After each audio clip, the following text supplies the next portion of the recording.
Okay. Om Sthapakaya cha dharmasya sarvadharmaswarupine avatara varishtaya Ramakrishnaya te namaha.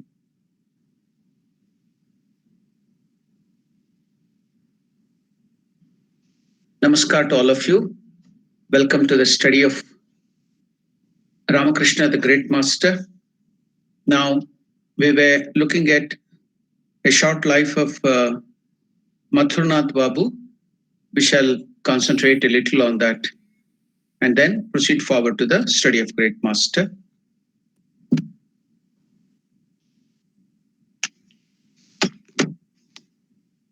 Yesterday we had seen, and we were also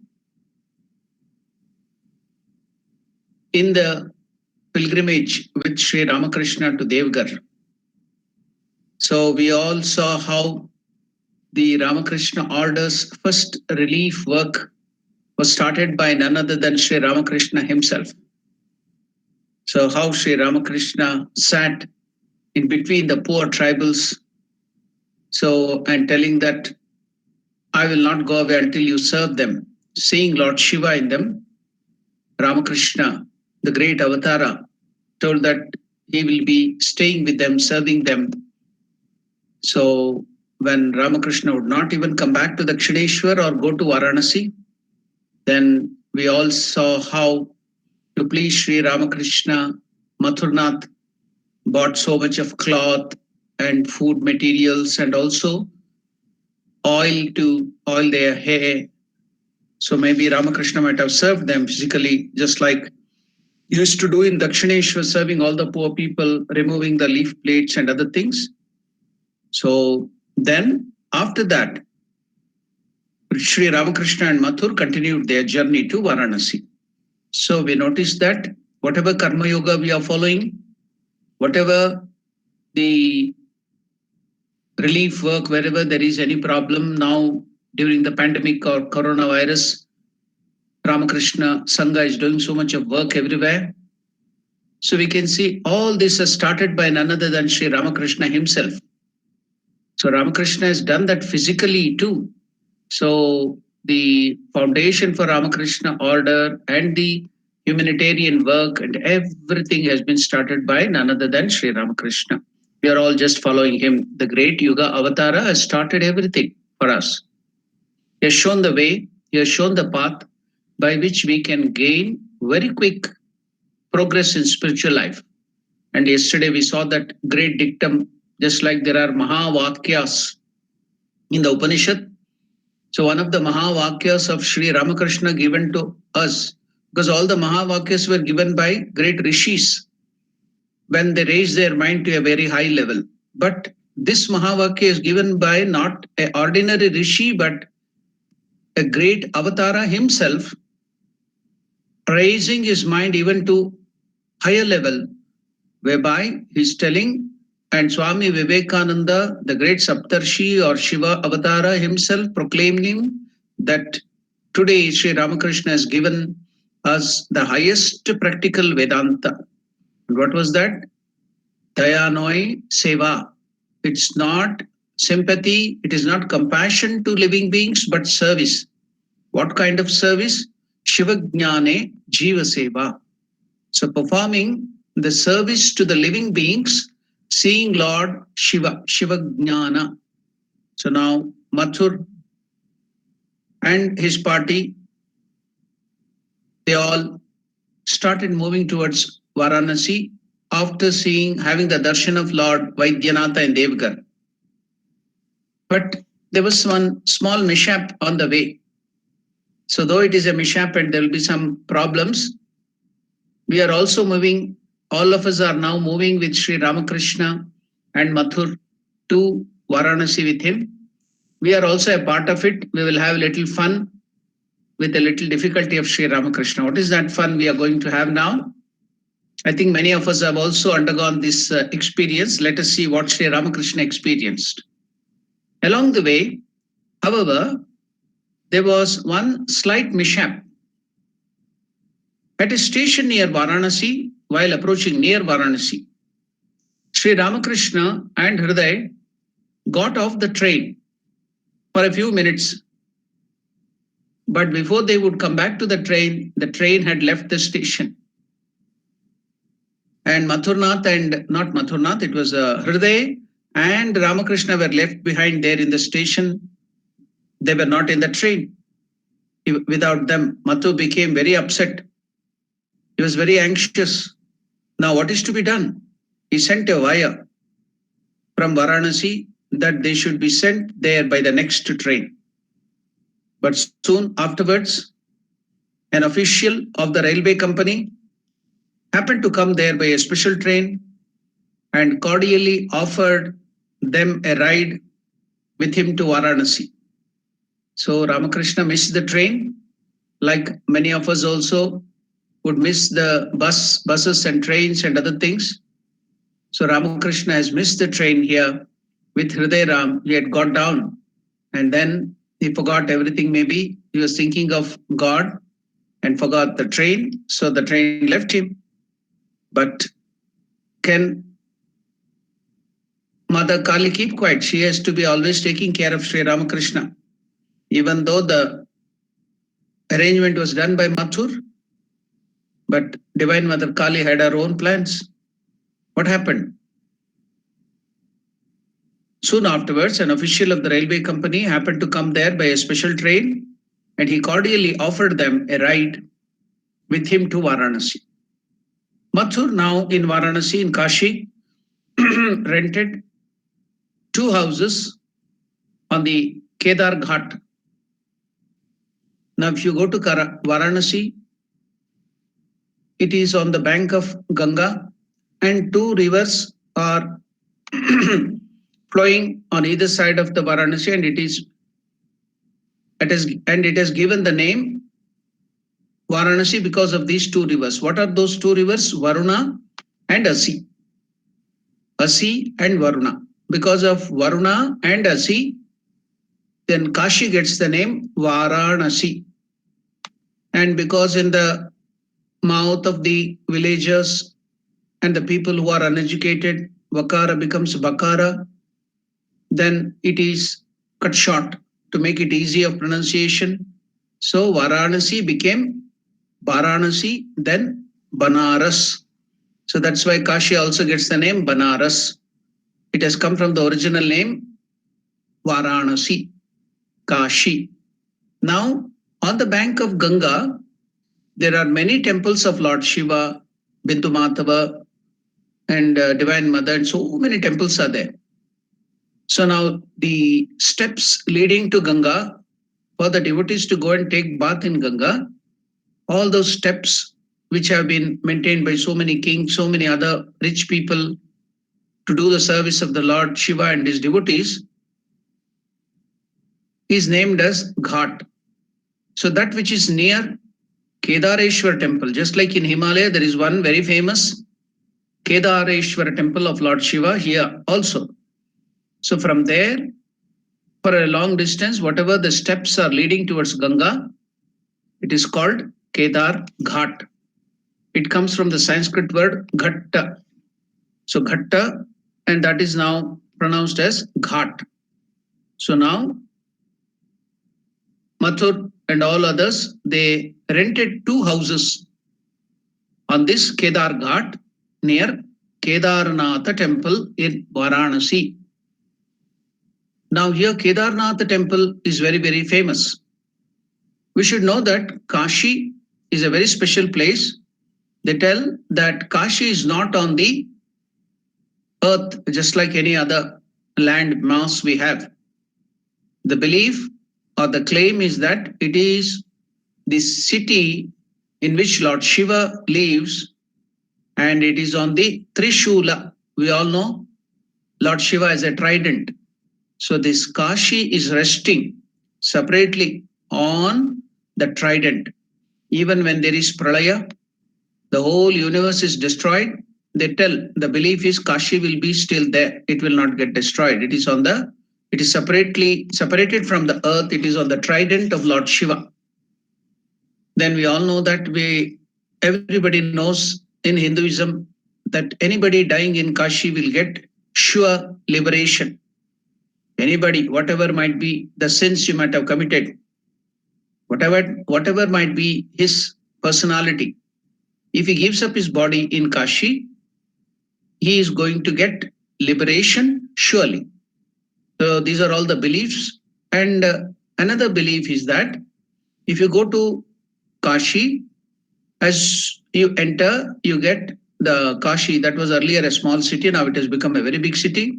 The old city, where the traditional cultural city, as you enter, the first thing you get is one Dundi Ganapati, then Bhairaveshwara temple, so many other Bhairava, the fierce aspect of Lord Shiva, they're called Bhairava. So that Bhairava, one of the Bhairava, the name, there'll be so many Bhairavas. So one of the famous Bhairava there is the Kaladanda Bhairava with the Kaladanda. So he's there guarding. What will he do? Now Shankaracharya, when he went to Varanasi, it was this Bhairava who gave the real knowledge to Shankaracharya. Shankaracharya couldn't overcome the bondage or that Ashtapasha of the higher birth, that is the Brahmana. So he thought that he was superior. He had the Gnana, but this had not yet gone. So now, while Shankaracharya was going on the streets of Kashi, now one Chandala. Chandala in Sanskrit means a person who does the work of cremation, burning the dead bodies, then burying the bodies, all those things, who takes care of that is called Chandala. So in English, I think here you call it as I forgot the term. Can anybody remind me that term? Undertaker. Yeah, undertaker. I got the term. So undertaker. So even that position is below that. There, the person Chandala is not at all respected. In India, when somebody has to scold others, they scold them by this name, Chandala. So that's a very low position. So anybody doing that job, they think that is the belief in India. So now this Kala Bhairava, he had taken this form of a Chandala. He was carrying some meat and he was going with the 4 dogs. So Shankaracharya was also coming from the opposite direction. Here, Kala Bhairava and these 4 dogs in the form of this Chandala with these 4 dogs, he was coming there on the path. They met each other. Shankaracharya was upset seeing him. He told, "Hey Chandala, get away from my way. Don't make me impure. Get away from my way. Can't you see that I'm coming on the way? You should not be an obstruction to me." Then immediately that Chandala, he asked Shankaracharya, "Sir, should I remove or move away my body, or should I move away my Atman? What is to be moved away here? Have I to move away this body, physical body, or should I move away the Atman? Can the Atman be moved? Which one do you want?" Immediately Shankaracharya came to know by those words when he was talking about the Atman and other things. So Shankaracharya could understand he was not an ordinary person, Lord Shiva, who has come there to give him the knowledge, Bhairava. Then he prostrated in front of that Chandala. So those 4 dogs were the 4 Vedas. And that Chandala was none other than this Kala Bhairava. So falling at his feet, Shankaracharya then composed a big, very fine stotra which we sing. And what is that? Kala Bhairava Ashtakam. 8 verses on Kala Bhairava Ashtakam. So Kashika Puradinata Kala Bhairavam Bhaje. It ends like that. So that Kala Bhairava Ashtaka was composed by Shankaracharya on that great aspect of Bhairava. So he is guarding there with his club. So it is called Kala Danda. He will be there. If you go to Kashi now, as you enter, you can find that Kala Bhairava temple there in the beginning itself. So there, Kala Bhairava is standing there with his club. And what is that club indicating? It is Kala Danda. What is Kala? Kala means time. So Danda, that club, what does it do? When people die there in Kashi, so how do they get liberation?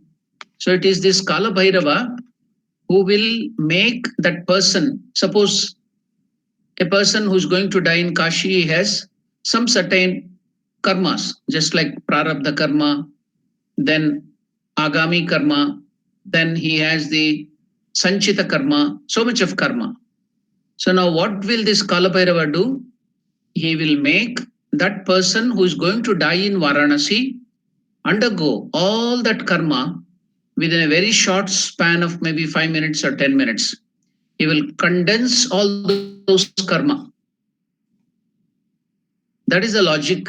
That is the way by which, logical way by which Lord Shiva in that fierce form of Kala Bhairava, his aspect is different avatara.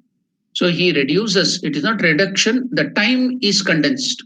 Whatever he would have undergone maybe in 100 lives, or 50 lives or 200 lives, all that karma, sanchita karma, prarabdha karma, agami karma, will be made to be condensed. The time will be condensed and he will be undergoing all that karma intensely within 2 minutes or 5 minutes or something like that. Then his karma will be removed. So that is the way people get mukti or liberation in Kashi. So that Kala Danda, Kala Bhairava will shodhana, he will filter, he will remove all the karmas. So that is called Kala Bhairava. So means the time, he will condense the time. This is the belief when people die in Kashi. But as I told you, there are three famous Shiva temple in Kashi, that is Kashi Vishwanatha on one trident of Shiva and another temple there. Then finally this Kedareshwar temple is on one of the tridents. Now, if you die in Kashi, there are three circles. So in the first circle, you have to undergo this Kala Bhairava Ashtakam first and second. But the intensest form of Shiva's presence is in this Kedareshwar Ghat, Kedareshwar temple. So if anybody dies in this Kedareshwar area, he need not undergo the Kala Danda experience also, that what you call condensation of this time. He will get liberation even without that. So that is the speciality of Kedareshwara temple. So in and around that area, if somebody dies, he will not have to undergo this Kala, a condensation of time or undergoing that karma for intensely. That also is removed. So our ashrama, that is our Ramakrishna ashrama, is situated in this area of Kedareshwar. So now Ramakrishna also with Mathuranath rented a house in this Kedareshwara Ghat. It is very, very sacred place in Kashi.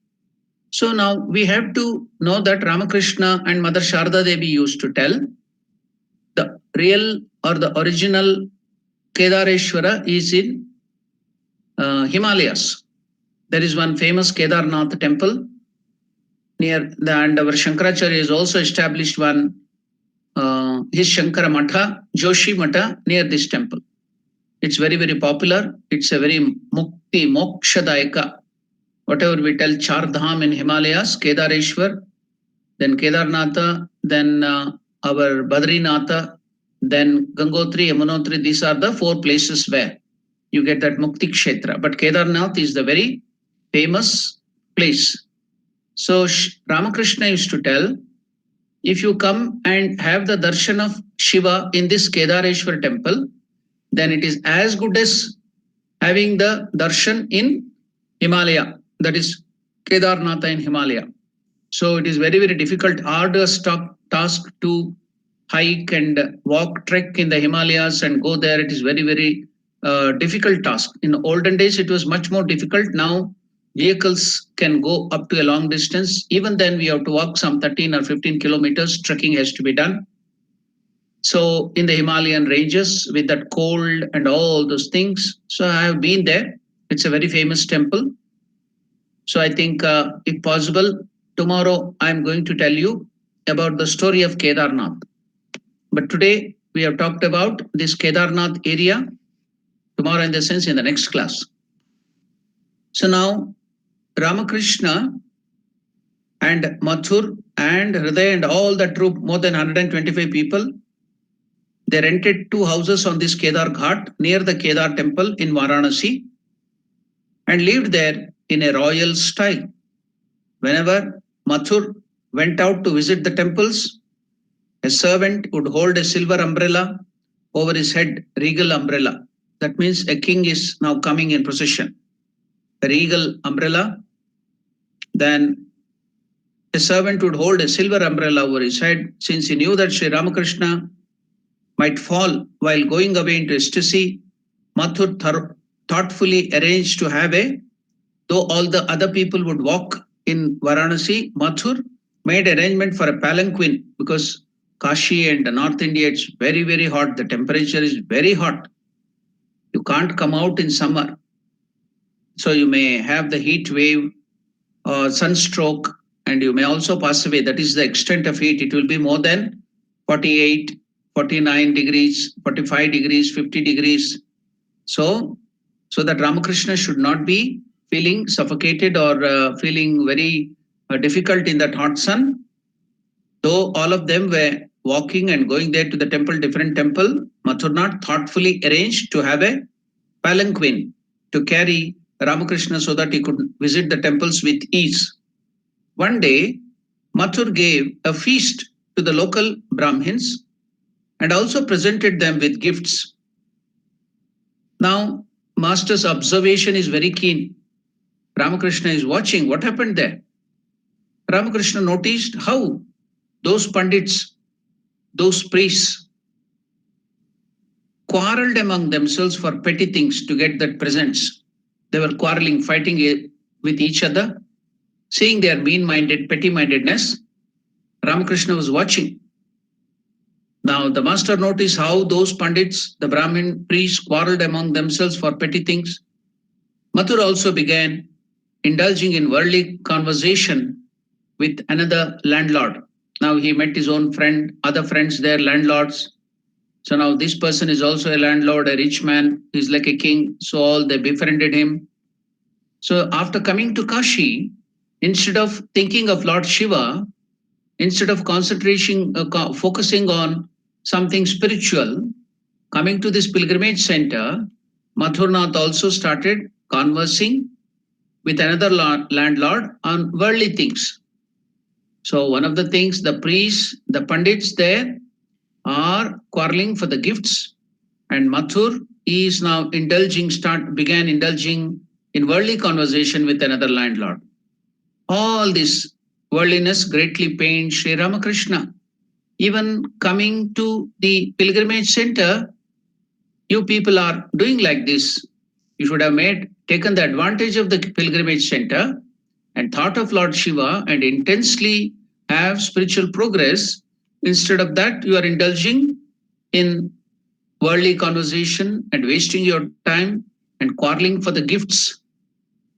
All this worldliness greatly pained Sri Ramakrishna. And he wished that he were back in Dakshineshwar. What is the difference? Even after coming to Varanasi, I see only worldly conversation. I also see this quarreling for petty things like money and gifts. What is the difference? Then I could have lived in Dakshineshwar itself. Because in Dakshineshwar, I can think of God more intensely. So it is not that Ramakrishna is indicating that he has to go back to Dakshineshwar, but is warning all of us. While we have come to the pilgrimage centers, we have to make use of that place and think of God, not think of worldly things and waste an opportunity given by the Lord. The intense spiritual atmosphere there, Varanasi. Why is it called Kashi? Kashi means city of lights. The meaning, English meaning, the transliteration, not transliteration, translation, literal translation of Kashi means city of light. It is bright. Why is it having the city of light? Or another name is golden city. So the whole Kashi looks like covered with gold or full of light emanating from that gold. Why is it so? People, rishis, yogis, when they go there, they can see that the whole Kashi is bright like gold. It is emanating light. Yogis can see that with their knowledge, eyes of knowledge. Why is it so? Many great people write it is because for thousands and thousands of years, you can tell billions and millions of years, in that place, rishis, munis, saints, devotees are constantly thinking of God, spirituality, Parabrahma Swarupa, Shiva, Lord Shiva. So because of that intense thought, intense spiritual, that vibration, it has condensed itself. The condensation of spirituality looks like gold. So that's why sometimes gold is connected with this spirituality. So intense spiritual atmosphere condensed at that place for so many millions of years is making Kashi look like city of gold. and that light is emanating, the yogis can see it. Ramakrishna also had that vision when he went to Kashi. It is completely covered with gold and it is bright there with light. So Ramakrishna also had that vision. It is because of the condensed spirituality. So when we go there, our mind also will be lifted up with this condensed spirituality and raise our mind. So instead of making use of this atmosphere, people are now engaging themselves in these petty things and worldly conversation. That is not to be done. Make use of the opportunity when you go to pilgrimage site, thinking only of God and focusing on the spiritual atmosphere, then it will be beneficial to you. That is what Ramakrishna is telling, that, oh, instead I would have been in Dakshineshwar. All this worldliness greatly pained Sri Ramakrishna, and he wished that he were back in Dakshineshwar. So we have learned a great lesson. How should we behave? What should our thoughts be when we go to any pilgrimage site, any ashrama, any temple? So how should we make use of that place there? Ramakrishna is showing us through this incident. On another day, Mathur took Sri Ramakrishna on a boat trip for a view of the city from the Ganga. Now it is a joy ride or something like the trip on on the boat. Many people go there on Ganga. So with a boat, they sit there and see all those temples while watching everything on either side of Ganga, the Kashi there, high rising, the pillars, the domes, and the what you call the shikhara of so many temples, the beautiful architecture, everything can be seen there while going in Ganga, the cool breeze on that Ganga, then water, that Ganga water, that beautiful scene will be very splendid. If you go during the evening time, during the Arati, Ganga Arati time, it will be still beautiful. Everywhere, beautiful light and lamps and Arati. So now he took for a joy ride on Ganga. Mathur took Ramakrishna and other party with so many boats. So they started weaving this beautiful Kashi from the Ganga. As they approached the Manikarnika Ghat, what is this Manikarnika Ghat?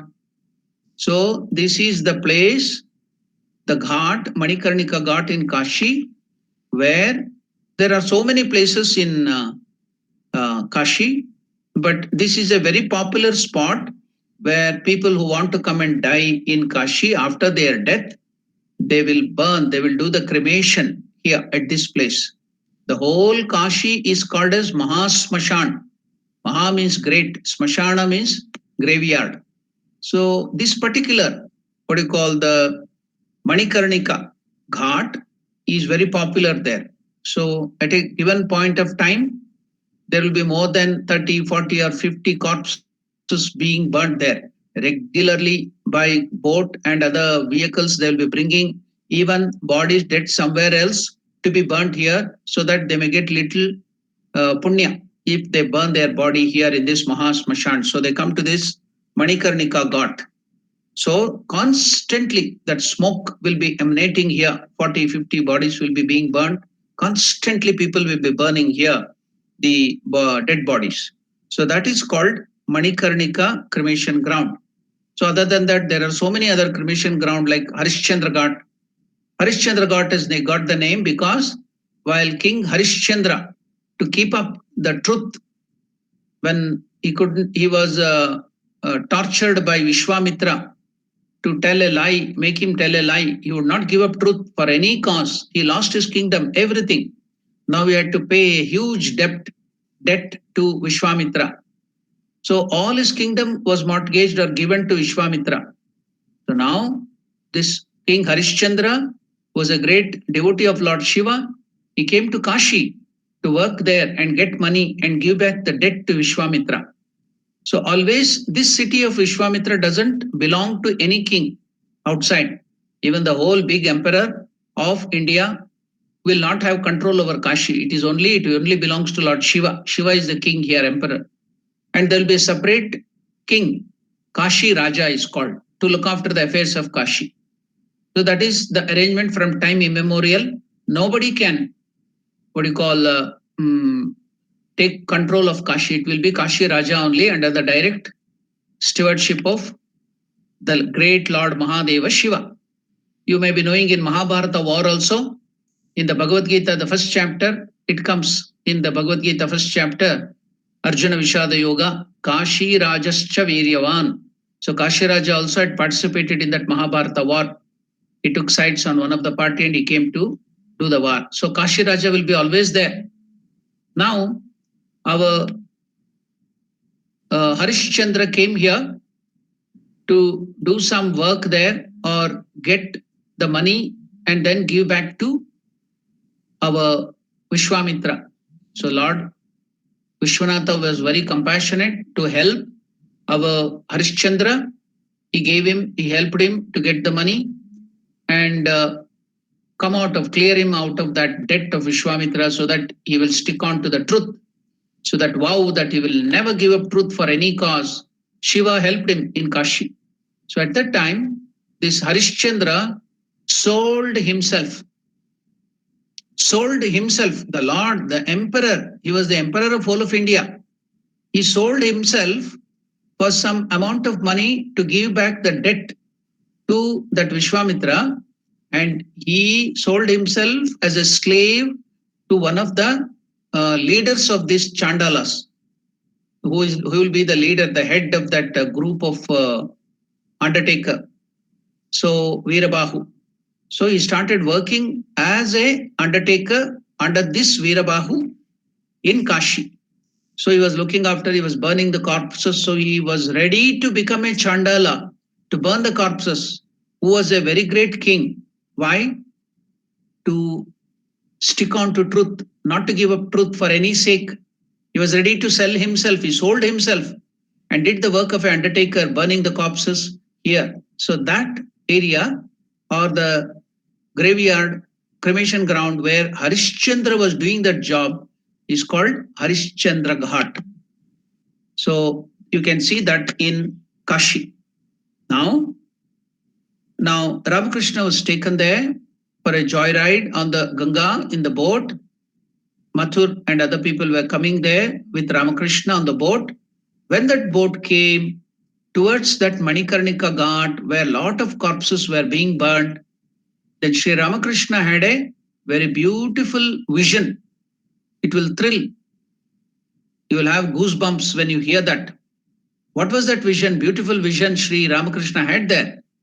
Let us now, we have all come to this pilgrimage with Sri Ramakrishna to Varanasi. So now we will enjoy that vision. Let us go there and see what happened. What was the vision which Sri Ramakrishna had?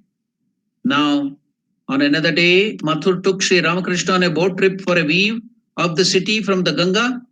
As they approached the Manikarnika cremation ground, Sri Ramakrishna had a vision. He rushed to the edge of the boat and then went into Samadhi. So as I told you many times, when he used to go to Samadhi, Ramakrishna, the real Ramakrishna, that is the ancient being who was there in Sri Ramakrishna, the Gadadhara Vishnu, used to manifest himself there. So now that Gadadhara Vishnu has manifested there in the form of Sri Ramakrishna, and Lord Shiva is giving his vision to him in this form. Let us see with that Gadadhara Vishnu or Sri Ramakrishna, what was the vision given to him. Ramakrishna rushed to the edge of the boat and then went into Samadhi. The boatmen were afraid that Ramakrishna would fall and they ran to catch him. But the master stood there motionless. Mathur and Hriday stood by him without touching him. Sri Ramakrishna later described his vision. The Divine Mother was, now what was that vision? The Divine Mother, Mahakali, Mahashakti Samanvite, with all her energy. Who is that Divine Mother Kali? The original prana, the energy of energy. So that the empress of all the forces, physical forces and all the other forces, whatever force may be on this earth, all the pranas, she is the empress of that Mahashakti Samanvite, Mahakali.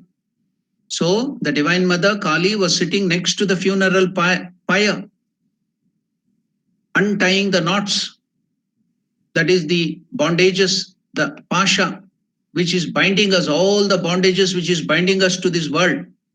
So he had the vision that the Divine Mother Kali was sitting by the side of all that corpses, the dead people. Now you can see how the liberation is given to the dead people there in Varanasi when their bodies burned there or if they die there. How they get the liberation, Ramakrishna, in the form of that great Gadadhara Vishnu, had this vision. What was that? Divine Mother. Sri Ramakrishna later described his vision. The Divine Mother, Mahakali, was sitting next to the funeral pyre, untying the knots that bound the soul to the world, while the great God Shiva, Devadideva, Mahadeva, Lord Shiva. Now, how was he? Ramakrishna also describes there his body was that of the color white like silver, molten silver, or white like that of camphor. Karpura Gauram Karunavataram, we tell that stotra. Shiva's body was white like that snow or white like that of Karpura, camphor. So Ramakrishna also saw Lord Shiva who was sitting there and whispering in the ear of the departed person a mantra giving immediate liberation. So Shiva was giving the mantra diksha, just like the Guru gave the mantra in the ear of the devotee. We get our mantra diksha by our Gurus. Like that, you can see Ramakrishna is having the vision that Lord Shiva himself is giving the mantra diksha, the Guru of Gurus, the Guru of all Gurus, Shiva, is giving the mantra diksha to that dead person in his ears, whispering in the ear the Taraka mantra to the departed person, a mantram giving immediate liberation. So the Pandits were amazed when they heard about this vision, because it is told that Shiva will give the liberation in Kashi Kanda in that Purana. But nowhere it is explained how, in what way Lord Shiva gives the mukti. So now, by the vision of Sri Ramakrishna, the scholars, great scholars, the Sanskrit Pandits, they could understand and they were amazed. The scholars were amazed when they heard about this vision, which went beyond even the description of the scriptures. That's what I told you. The Vedas, Upanishads, and all the Puranas have been given, the scriptures given by none other than the rishis, the saints, in their higher states of mind. But here, while we are reading the life of Sri Ramakrishna and gospel of Sri Ramakrishna, where there is the teaching, it is given by none other than the great Avatara, Lord Vishnu himself. So it has gone beyond, the Pandits, the scholars are telling, it has gone beyond even the description of the scriptures. Whatever is not told in Vedas, in Upanishads, whatever is not told in the Kashi Purana, Ramakrishna is describing them. He had that vision, wonderful vision, how Lord Shiva and Divine Mother are giving liberation to those departed souls who die in Kashi.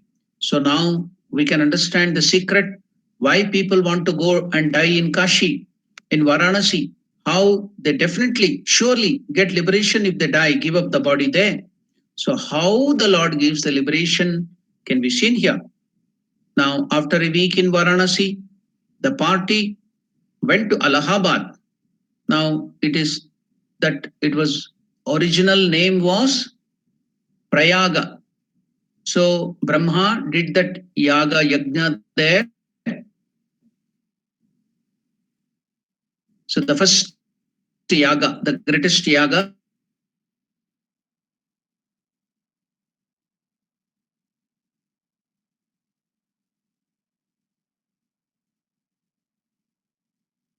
Hindu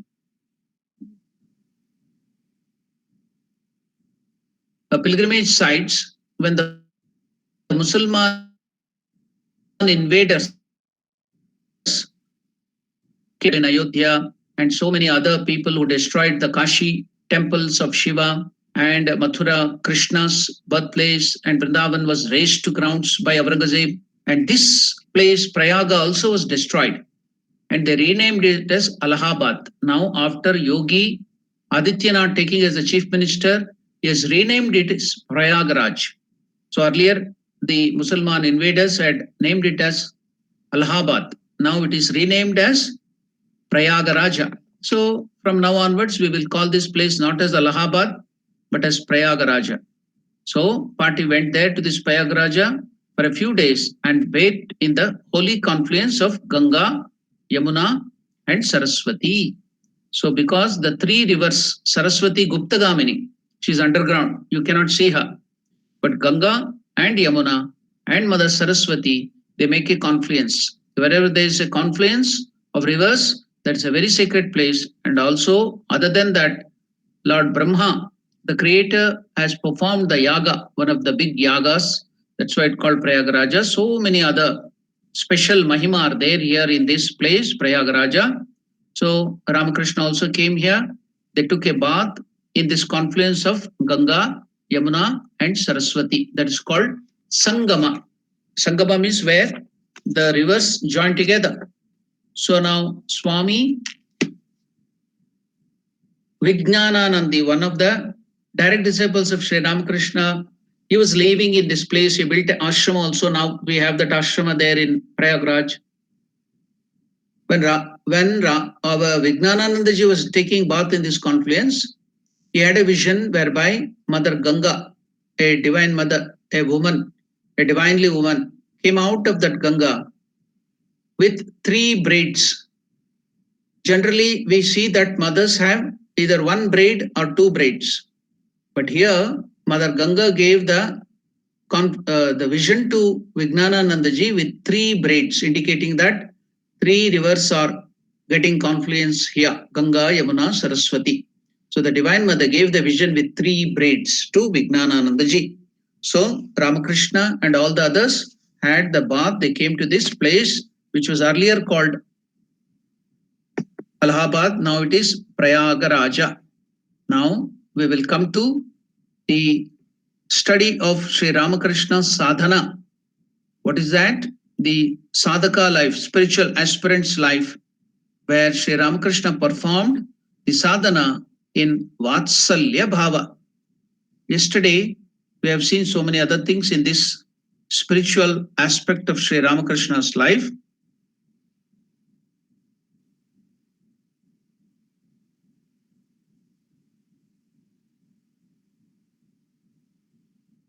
Yeah. Master sadhana of the Vatsalya Bhava. Now, Shardanandaji Maharaj is telling, it is doubtful whether even in the course of 4 or 5 centuries, there will come into the world one with a mind of such extraordinary powers as Sri Ramakrishna's. It is doubtful whether even in the course of 4 or 5 centuries, there will come into the world one with a mind of such extraordinary powers as Ramakrishna's. It is impossible for minds like ours even to imagine how unique Sri Ramakrishna's mind was. It is even impossible to imagine what was the power of Sri Ramakrishna's mind. How? By nature, Sri Ramakrishna's mind was endowed with full self-control.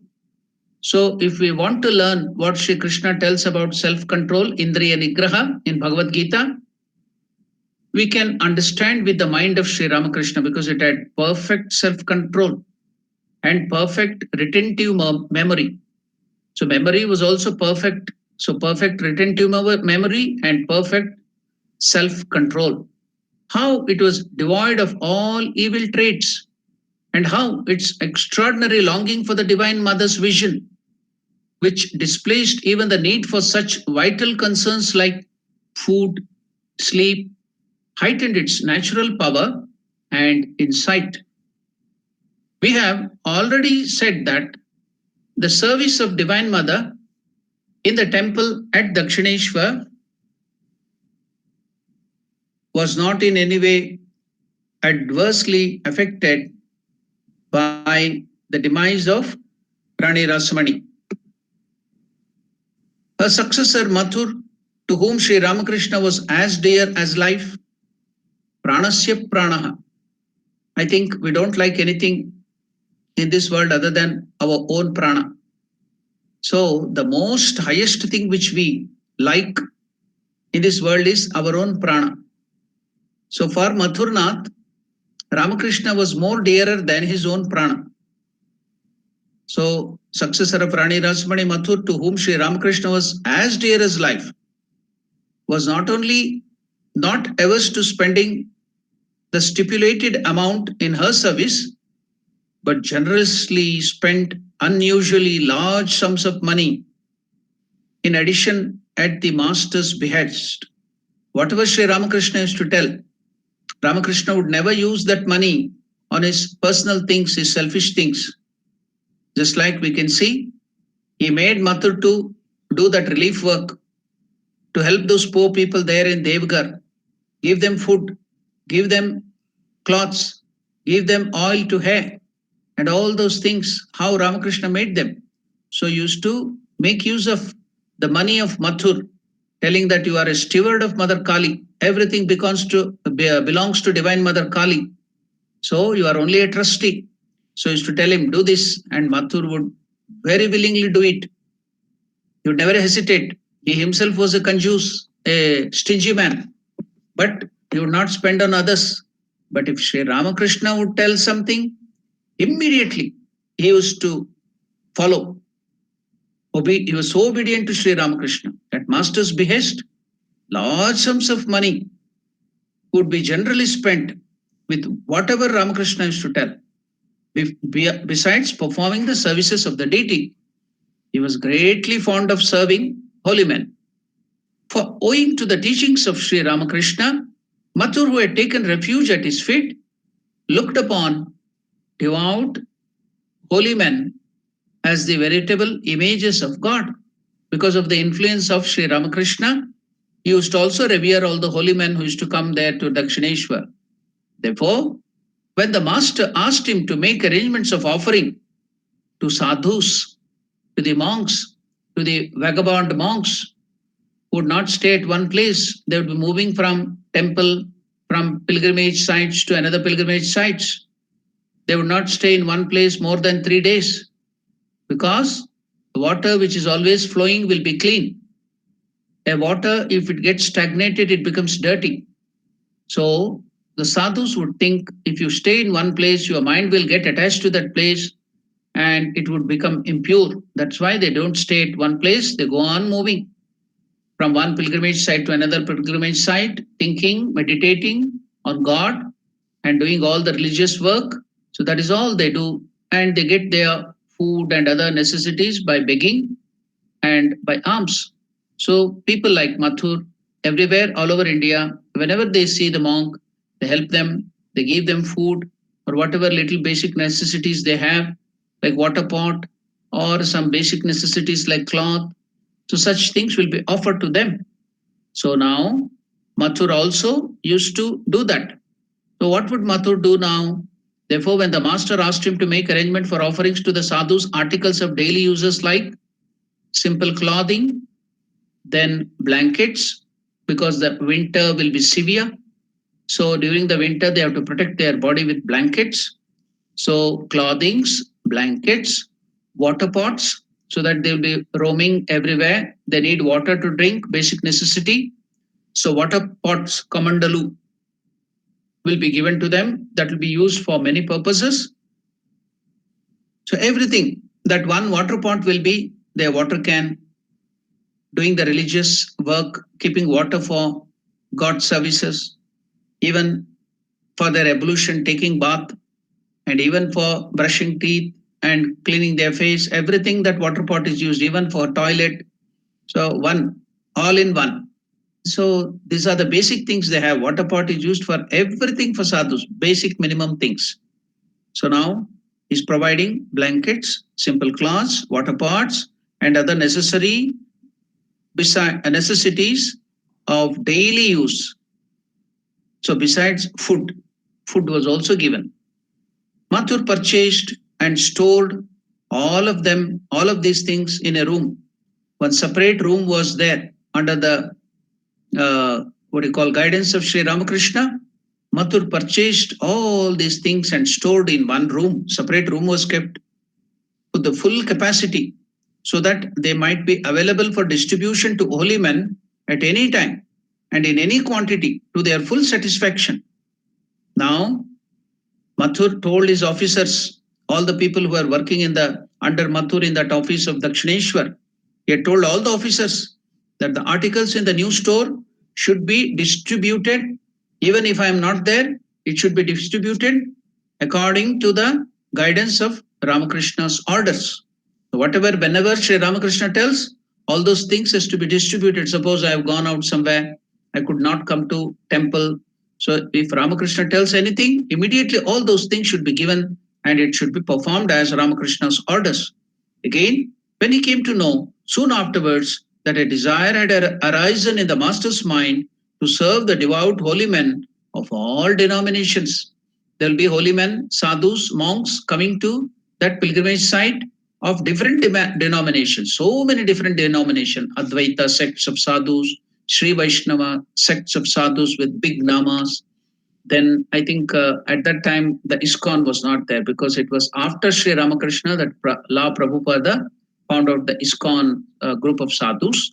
So before that it was the Chaitanya Mahaprabhu's followers, the Gaudiya Sampradaya Vaishnava monks who used to come there. And even before that Ramanujacharya had started the Ramayata sadhus. So they are the followers of Ramachandra, devotees of Sri Ramachandra. They will be having big namams on their head. Even now we can see them. So they used to come Ramayata sadhus, the Advaita sadhus, the Shaiva sadhus, the yogis of different denomination of the divine mothers, the Shakta Sampradaya. So there were so many different denominations. All of those devout holy men of all denominations were taken care of here by giving them articles useful to their spiritual practices. Mathur made due arrangements about it too. All these gifts were probably made in the year 1862 to 1863, when the wonderful hospitality at the Kali temple of Rani Rasmani became widely known everywhere among the sadhus. So it will spread from mouth to mouth. Different sadhus, while walking, they will tell, while you are on the way to go to Kashi or while you are on the way to Puri Jagannatha, they will get a temple in Calcutta. So that is called Dakshineshwar. If you go there, all facilities will be given. So the news spread. So many sadhus started coming to this place now. After that, great work done by Mathur under the guidance of Sri Ramakrishna. So that Kali temple became very popular amongst the sadhus. So many sadhus of different denominations started visiting this place, staying there for some time and moving on in their pilgrimages. So now, how did it become famous? Because Mathurnath made all these arrangements under the guidance of Sri Ramakrishna. All these gifts were probably made in the year 1862 to 1863, when the wonderful hospitality at the Kali temple of Rani Rasmani became widely known everywhere among the sadhus. Although even during the Rani's lifetime, the Kali temple had been regarded by the traveling holy pilgrims as a resting place on their way to their destinations. Its reputation now spread to a wider region, and devout monks, the foremost of all denominations, came there in large numbers. Pleased with the hospitality according to them, they went their way, blessing the manager for the services so devotedly rendered. We have recorded elsewhere all that we were told by the Master himself of the eminent holy men who came there in this way. We mention it here again only because we want to tell the reader about the time of the arrival at Dakshineshwar of the holy man of the Ramavat denomination named Jatadhari. The name of this sadhu of the Ramavat denomination, I told you, what is this Ramavat? They are Ramayata, Rama Ayata, the Sanskrit word. Later on it has become the Apabhramsha Ramavata. The original this thing Sanskrit is Ramayata, Ayata. Those who follow the path of Sri Ramachandra. So they have taken up the monastic life. Their whole life will be dedicated in the teachings of Sri Ramachandra, making their life with full of teachings of Sri Ramakrishna, Ramachandra, Rama, Lord Rama. So they are called Ramayata sadhus. That tradition was started by none other than the great Acharya from Tamil Nadu, who came to Karnataka and made his headquarters in Melukote and stayed there for a long time. So his headquarters or the main seat of learning is in Melukote near Mandya. He was born in Sri Perumbudur in Tamil Nadu. His birthplace is even now maintained there. There is one famous temple. Then he gave up his body in Samadhi in Sri Rangam on the bank of Kaveri. Even now, if you go to Sri Rangam, the great Acharya, who was the avatar of none other than Lakshmana or Adishesha, the snake, which is lying there as a bed for Lord Vishnu. Lord Vishnu is lying there on a snake, you know that we all see that Adishesha, that snake. So that snake would take human birth with every birth of the Lord Vishnu used to come down there. So as Ramachandra, when the Lord came, he came there as Lakshmana. That's why you can see the name Lakshmana also has got another name, Rama Anuja. Anuja means younger brother. Anuja, Rama, Rama's Anuja, that is Lakshmana. The Rama's Anuja were also Bharata, Shatrughna, all those people. But the important person who served just like a eyelid protecting the eyes was Lakshmana. So he's rightly called Rama Anuja. Then in the Krishna Avatara, he took the form of Balarama. So now, I think some 400, 500 years back, he came again as Ramanujacharya. Again, he has got the name Rama Anuja. Rama's Anuja, brother Lakshmana. Acharya, Ramanujacharya. He was one of the Swami Vivekananda praises him as one of the amongst the three acharyas, not only with great intelligence and memory, but of vast heart, large heartedness. His kindness for the poor, his kindness for the lowly people, the low caste people, was so much, it can be unparalleled. He had so much of love for the lowly, the downtrodden, the poor people. No other acharyas had such a vast heart, large heart, like Ramanujacharya. So Swami Vivekananda praises him to the skies that Acharya, one of the acharyas with great heart. So now, no other acharya's body is still maintained. After Sri Ramanujacharya, now Shankaracharya went to Himalayas. After Kedarnath, he walked into the Himalayas and he gave up his body in Samadhi. Madhvacharya also gave up his body is not maintained. But the body of this great Acharya, whom Swami Vivekananda praised, and also he was considered to be one of the greatest man with heart, large heartedness. His body is still preserved in Sri Rangam. I have been there to the temple Sri Rangam on the bank of Kaveri. So on the right side, while going towards the sea, on the right side is Sri Rangam temple, on the left side is Tiruvayur, the birthplace of one of the greatest saint, the music saint, Tyagaraja. So I visited both the places on the bank of Kaveri at Sri Rangam. If you go to Sri Rangam, very huge complex, temple complex of Lord Ranganatha, Vishnu. So there the Lord is sleeping. So what was that? What is the speciality of this temple? Sri Ranganatha is sleeping there. So it was given to none other than the great Vibhishana, Ravana's brother, was a great devotee of Rama. So this image of Lord Vishnu was given to him. He established this there and used to come every day. He is a Chiranjeevi. Even now he may come and worship it, Sri Rangam. The Lord Vishnu is worshipped there by coming from Sri Lanka, the king of eternal. He is living eternally. He is one of the Chiranjeevis, Vibhishana. He comes and worship there. He has established that Sri Rangam there. So Ramanujacharya also in the end days, back end of his life, he made that as his center. He used to live there and gave up his body. So if you go to the temple, Ramanujacharya, main temple of Sri Rangam is there in the center. On one side is the Narasimha temple. And another temple, there is one named, you cannot understand, it is in the local Tamil language, Sri Vadayar temple. Vadayar means Lord or King. The Mysore Rajas were also called Vadayars. It is a Dravidian local language, Prakrita language. So Vadayar temple. So if you go to the temple, you will see the images of the metallic image and stone images or something kept there of Ramanujacharya. If you still go inside, there is a small stone-like structure there. Inside the dark, very dark. Only if you light the lamp and do arati, you can see. There you can see inside that case, stone case like this, you can see Ramanujacharya's body embalmed. It's not mummified. It is balming has been done with special medicines. Even now they balm it. And there the body of Sri Ramanujacharya in meditation pose, you can clearly see the outline of the body sitting there. I wanted to see that. Somehow the temple was closed after having the darshan of Rangam. I waited there again until it was open evening 4 o'clock.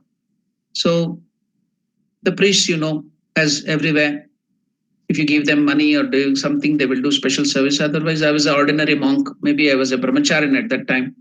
I was praying to Ramanujacharya so that I will have the darshan. He was sort of praised by Vivekananda and other people as the greatest acharya, and how difficult it is to get the vision of the body of the acharya, the great acharya who is considered to be the avatar of Adishesha. So I went there. So at the time, some person came there. The priest was not so helpful, but that other person, local, I don't know who that person was, stranger, he came and pushed me inside the temple. Go inside. What can the priest do? The priest was helpless. So I went inside that sanctum, inside. And a rich man had come with all his whole family, and he had given a lot of money to do abhishekam to the temple. And so the priest got a lot of money. So he went inside and started showing that art. They could see the body there. And just a day earlier, they had done that embalming with, what is that? We have very great medicinal qualities for the betel leaf. We all know that betel leaf, pan. So betel leaf, camphor, and so many other chemicals will be crushed, and they will make a balm, and they will put it on the body of Ramanujacharya. Every 6 months they do that, so that the body is protected. You can clearly see the outline. You see in the photos how Ramanujacharya is, that round face. So completely bald, just the sannyasin's round face. Then big eyes like that of the lotus. You can see even the outline. You can't see it clearly because it is embalmed, but you can see that big eyes like lotus and round face, and the body sitting in meditation pose like this. I went and saw. Even if you go to Srirangam, if you go there and maybe you will give some special archana and other things, you can go and see that. So I have seen that body of. Then I told it to other people. Then after that, many monks went and saw that, had that darshan. Until it was told to me by Virupakshanandaji Maharaj, is no more. So I went particularly to see the body of Sri Ramanujacharya.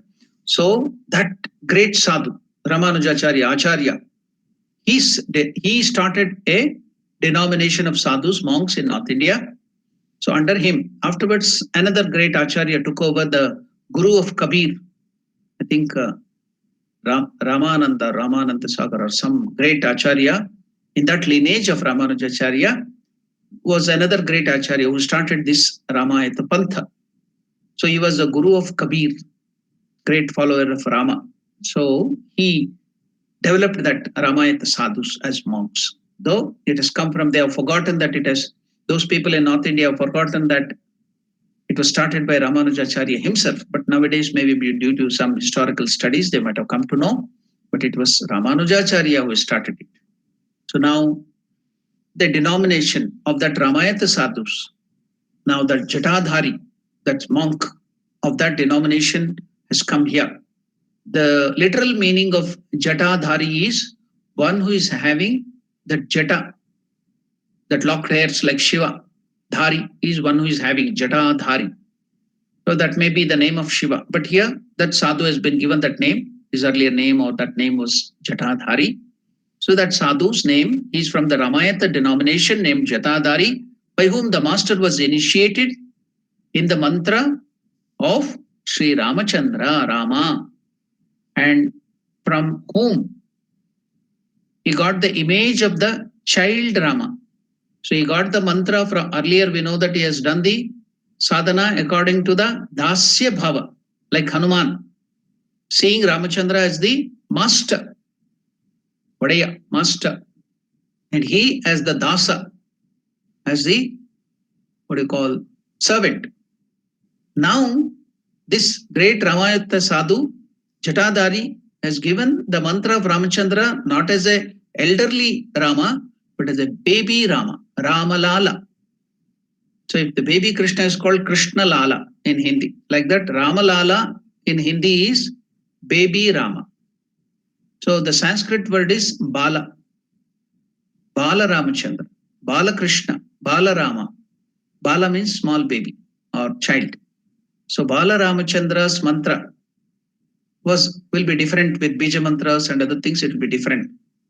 So that mantra was given to Sri Ramakrishna by this Ramayata Sadhu who was worshipping Sri Ramachandra in the form of a small baby, thinking himself, imposing on himself as the idea or bhava of Dasharatha, and thinking Lord Ramachandra, the baby Ramachandra, as his son. So with Vatsalya Bhava, the affection, the love of a mother or a father towards the child. So that relationship has been taken towards the Lord. The infinite Lord, he thinks him as his child and worship him, do the service as a child. So turning that love, we have that love in the form of we being the mother and father, that if you show it to our children with selfishness, it will become moha, attachment, and maya, it will bind us to this world. If you turn the same affection and love which we show to our children towards God, towards Ramachandra, towards Krishna, towards Ramakrishna, towards Divine Mother, then the same love which would bind us if we show to our own children as attachment, which will bind us to this world and put us into a pain. When we lose our children, when they get sick, we get some, and when they don't take care of us, they are not obedient to us, the children, we get so much of pain. So it will cause a bondage to tie us down to this world. But the same love, which would be cause of bondage, if directed towards our own children, if it is directed towards God, will become the force to liberate us. So that is the Vatsalya Bhava. So divinizing even that energy, that force of love, when directed towards the worldly things, it will bind you to this world, will now help you to get liberated. It will divinize. Turn it towards God and it will divinize. So that is the Vatsalya Bhava, and with that attitude. So now, what did Jatadhari do? By whom the master was initiated in the mantra of Lord Rama as a baby, and from whom he got the image of child Rama, Bala Rama, or in Hindi it is called Rama Lala, Lalla. Lalla also is there. Very loving word to express for the child is Lalla or Lala. So Rama Lala in Hindi. So in this thing they call Krishna as Kanna, baby Krishna as Kanna in Tamil. So, and also in Hindi it is called Kannaya. Very similar, you see, Kannaya. In Tamil it is Kanna, in Hindi it is Kannaya to Krishna. So like that, Rama also, Rama Kannaya or Rama Lala, the child Rama called Rama Lala. It was probably that happened in the year 1864. 1864 that this Ramayata Sadhu Jatadhari came to Master Sri Ramakrishna. So whoever sadhus, whatever denomination, so many thousands of denominations were there, Advaita, so many other things. All different sadhus used to come. They had the vast knowledge of different things. As I told you, our great Totapuri knew this alchemistry, the knowledge of alchemistry by making the sparshamani, by the touch of which everything baser metals will be turned into gold. That's called alchemistry. So he knew that knowledge. He taught it to Sri Ramakrishna. So Ramakrishna had the knowledge of alchemistry also. So he was expert in alchemistry. So another master degree to Sri Ramakrishna there. Now like that, so many sadhus used to come and they used to teach all the knowledge they had. And Ramakrishna would grasp it. Why? How? Because he had extraordinary retentive power, memory power. Once anything, he'll remember. So Ramakrishna learned so many things. Now you can see what is the education of Sri Ramakrishna. Master degrees, PhD and postdoctorate, they're all just knowledge, information. But here Ramakrishna realized also that to the end. So on many occasions, we have heard from the master himself of Jatadhari's extraordinary love and attachment to Ramachandra. When the love, human love, which is the cause of pain and weakness, When turned with the selfish thing, it becomes attachment, raga. It becomes raga, attachment. Turn towards the human beings and the material things of this world with selfish intention, which will bind you. If that love is directed towards God, the same love becomes bhakti, devotion. It's the same energy. Turn it towards God, it becomes devotion, bhakti. So now Ramakrishna is explaining about Jatadhari's extraordinary love and attachment. So attachment to human beings and the worldly things, objects is raga. Vita raga bhayak krodha sitadir muniruchyate. In Bhagavad Gita it comes. Vita raga bhayak krodha, the sita, man of perfection, he will be bereft of raga, vita raga, bhaya, krodha, anger and fear. Raga is attachment, psychological dependence on people and objects, that is raga. So will depend upon those things intensely. So here, that attachment towards the Lord, the same attachment to human beings and things turn towards God, that attachment and love, devotion, it becomes devotion. So this this Jatadhari had, that Ramakrishna is explaining, extraordinary love and attachment to Ramachandra. The image of the child Ramachandra was very, very dear to him. That image, he had carried that small image of Ramalalla, baby Rama, Bala Ramachandra. So he had so much of love towards that image. So now you can see how image worship, idol worship can help you progress in spiritual life. Do not hear the words of some people telling that, oh, don't give up idol worship, give up image worship. God has done all this arrangement. In Ramanujacharya Pantha, it is called Archavatara. Avatara means Lord coming down in the form of, for to receive our worship is Archavatara. The image and idol of the great God and everything is Archavatara, Lord coming to our level to receive our worship. So that is the image. So by image worship, how he progressed in spiritual life and got realization of Lord Rama in the form of baby. You can see here. So don't please denounce idol worship or image worship or photo worship. Is necessary. It's a step-by-step progress. So the image of the child Ramachandra was very, very dear to him, even before he came to Dakshineshwar. Long and devoted worship of that image had brought him a state of divine love and inwardness, which enabled him actually to see baby Rama as a luminous child, accepting all his services, sanctified by intense devotion. At first, that vision appeared before him for a moment, now and then, and overwhelmed him with bliss. But the more he advanced in sadhana, the more he progressed in spiritual life, with the passing of time, the more did the vision of that baby Rama become intense and continue for a long periods, till at last it became as vivid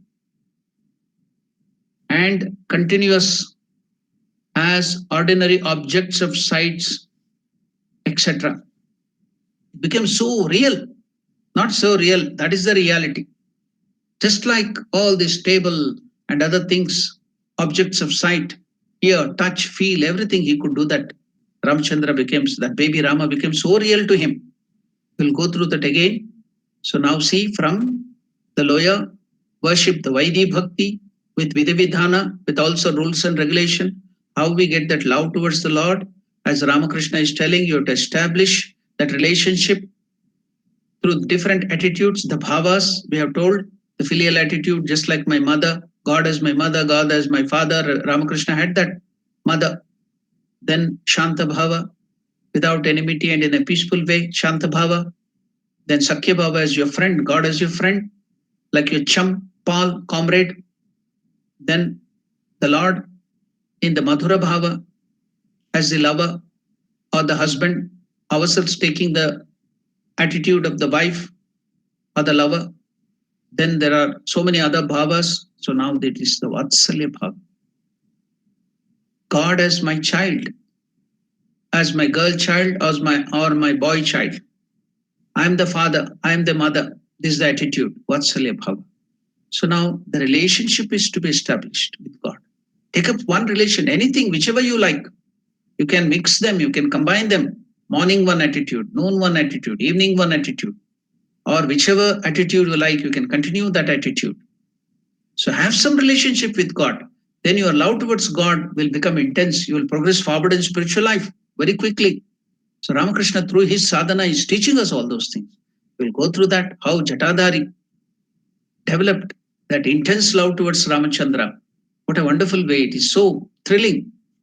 You'll get goosebumps.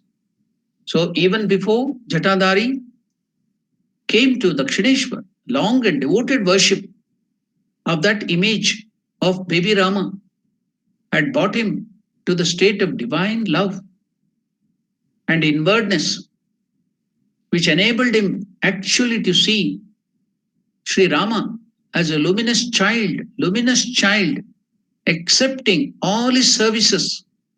How you serve your child, giving it bath, cleaning it, feeding it, clothing it, putting on the ornaments, cajoling it, showing your love, all different ways. So, like that, he was serving that child. It was so real. He could feel it, he could touch that, he could converse with that, he could play pranks, he could dance with that child. So now enabled him to actually see Rama as a luminous child, accepting all his services, sanctified by intense devotion. At first, that vision appeared before him for a moment, for a short time, now and then, and overwhelmed him with bliss.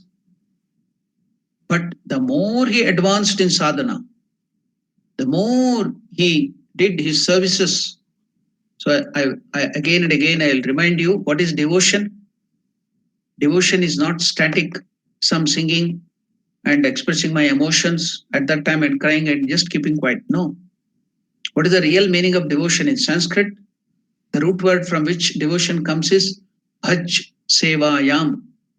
Bhaj, from that root word bhaj, the bhakti comes. What is the meaning of bhaj sevayam? Seva means service.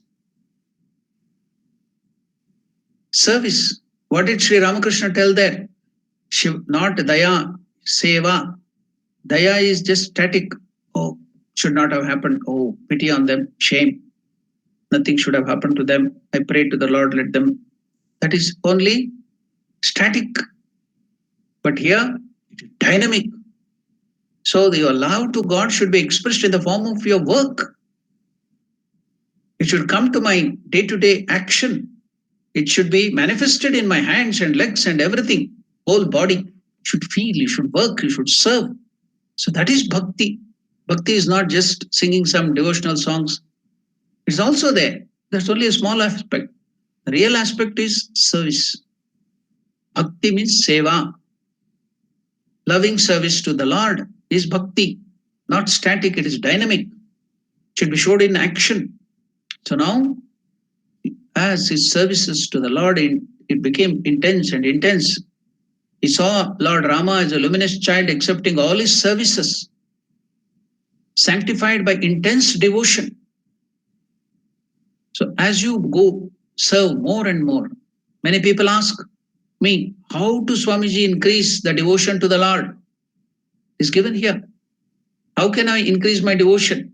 One, getting more knowledge of the Lord, the first state, and next, doing service to the Lord, service to his devotees, service to his temple, service to the place where he resides, service to the creation which he has done. So when you do that service, go on doing his service with the devotion, then your devotion will increase and increase and increase. So keep it in your mind. Let us all keep in our mind. How to increase my devotion? How shall I become a better devotee? First, by gaining knowledge of the Lord, then by doing service, physical service to the Lord, the Archavatara, his temple, his places of pilgrimage, his ashramas, his children, his devotees. the Lord's devotees, service of the devotees, he will be very pleased. So now it is given here. What is that? His devotion increased.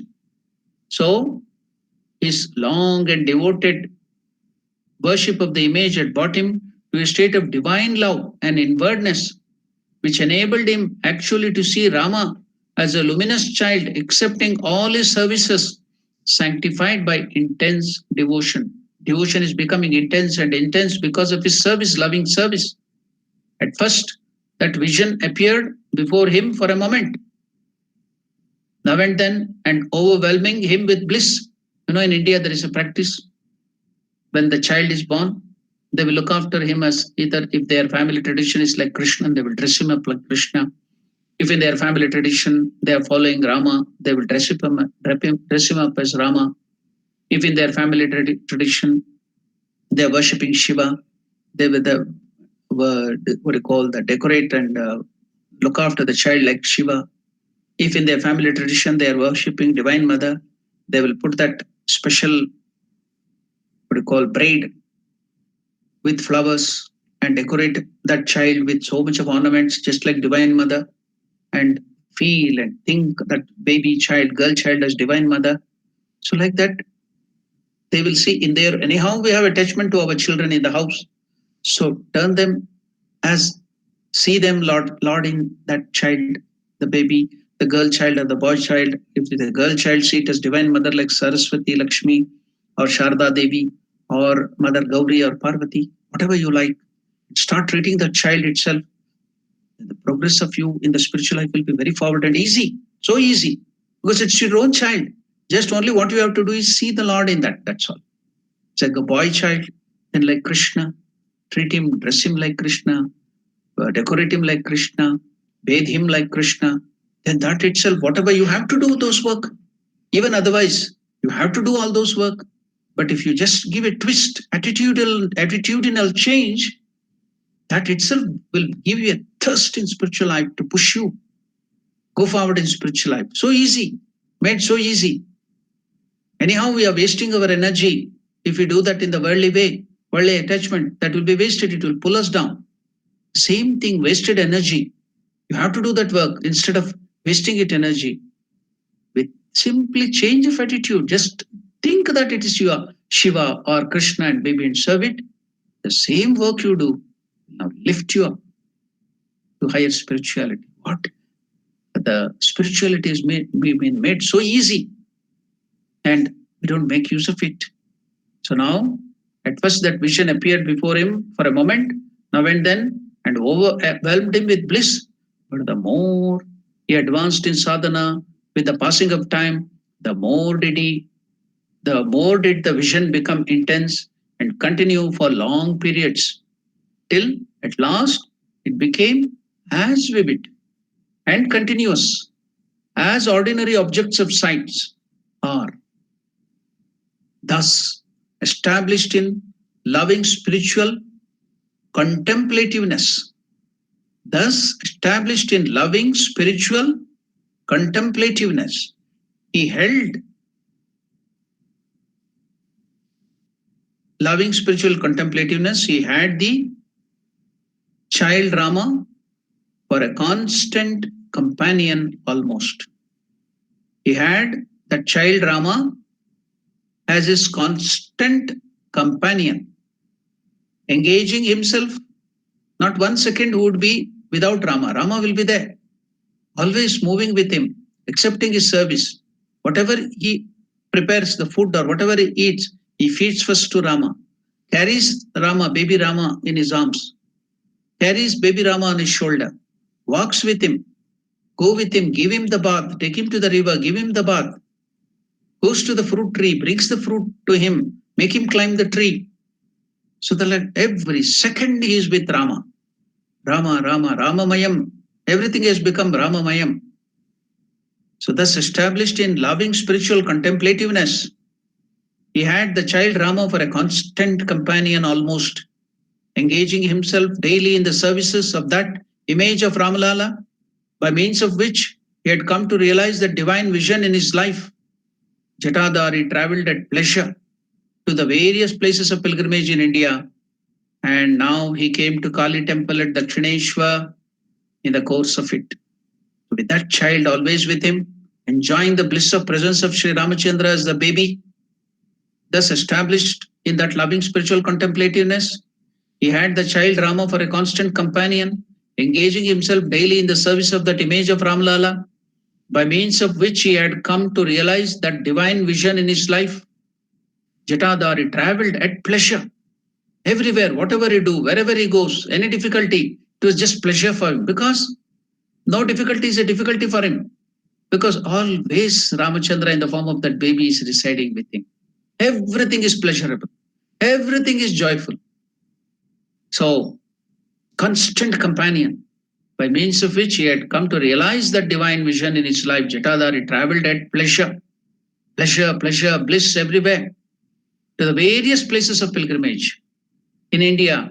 And now he is coming to the Kali temple at Dakshineshwar in the course of it. So we will see that in our next class. That is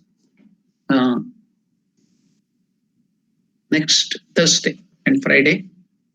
We'll come back. We have to also see what is that Kedareshwar temple because we saw that in Varanasi. Then now we will see how Jatadhari came and met Ramakrishna and what happened there. Everything can be seen in the next class. Until then, we will meditate. We'll be thinking, constantly thinking what happened this time in Kashi, what happened now with Jatadhari, what was the way Jatadhari was treating Sri Ramachandra as a baby. So blissful to hear that, so thrilling. So we will be in that same mood until next we meet and study that. We will be always meditating on Sri Ramachandra as that baby in the arms of Jatadhari, getting the services. We can also do that. Seeing now Ramachandra in all your family members, in your father, in your mother, in your children, start serving now itself. Put it into practice. We have seen yesterday how Sri Ramakrishna, what was his speciality? What was his speciality of the mind? Why was it so pure? Whatever he heard, immediately put it into practice. So we shall start putting it into practice, seeing Ramachandra, baby Ramachandra, all the people whom you meet and serving them, then see the change which happens everywhere. You need not express it to outside people, go on telling it. Within, the attitude should be within. Enjoy it. So let us do that. Now it's the time for question and answer. And if you have any doubts, you can ask now.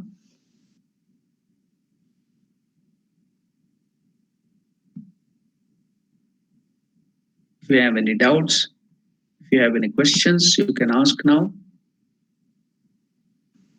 Today evening we'll have at 6 o'clock South African time, the worship, the study of worship, significance and signs of worship. Then tomorrow evening, Tuesday, we have Vivek Chudamani Festival of Discrimination by Shankaracharya. Then day after tomorrow, Wednesday, we will be having the Bhagavad Gita, the 60th verse in 2nd chapter. Then on Thursday, Friday, we have the Great Master. Saturday again, we have the Bhagavad Gita. Sunday, Monday again, we have the study of Great Master. All are welcome to that. Now, if you have any questions, you can please ask.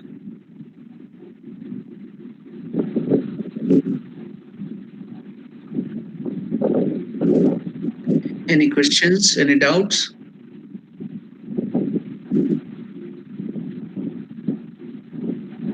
So if you don't have any questions, then I can conclude with the prayer.